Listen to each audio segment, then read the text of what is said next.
Oh my gosh, guys, I blew out a tattoo.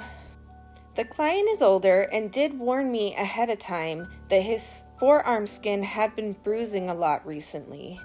But we started at the shoulder and I found the depth of his skin there to be pretty easy to work with. I still knew I was going to have to adjust my speed and depth when I got to the forearm, but the shoulder was doing so well that we just enjoyed our time together. Unfortunately, I did not anticipate that the light skin would start above the elbow.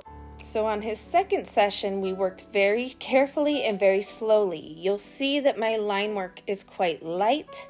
I had my machine running super slow and I was working very, very lightly. We worked one section at a time that day, and my light hand and slow machine seemed to be doing the trick.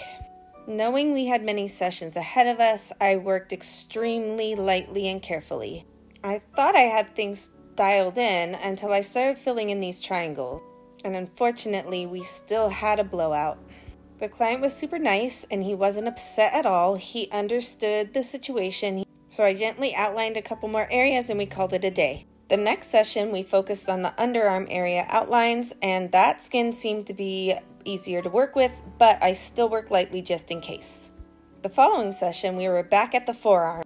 Once it healed, I could see now how deep each area was based on how much those light lines had faded.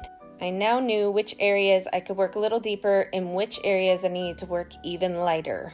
This is a great example how each person's skin is just different to work with. I have no way to predict how a person's skin is going to react to the ink until I actually work on it.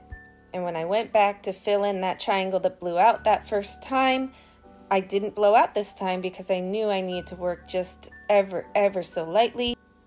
And I worked a skin tone over the blowout areas to help hide it, when everything's healed.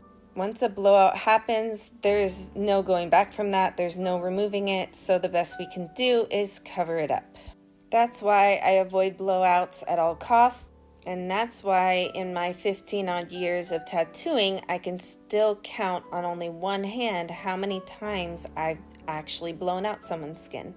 It'll haunt me forever, but it already looks better. So after working a little more on the filling in, we called it a day, and he was thrilled with the results. He was pleasantly surprised at how good the forearm turned out overall.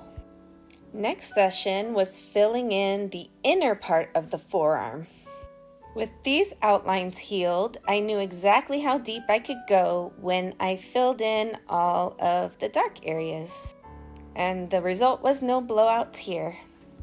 When the top of the forearm was healed, I did go back into it again to add some more skin tone to the blowout area and to clean up anything that I wasn't happy with how it healed.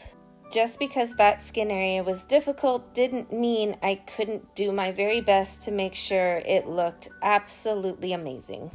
On the final session, we finished up cleaning the lines in the underarm area that I had done very, very lightly and filling in any areas that needed to be filled in.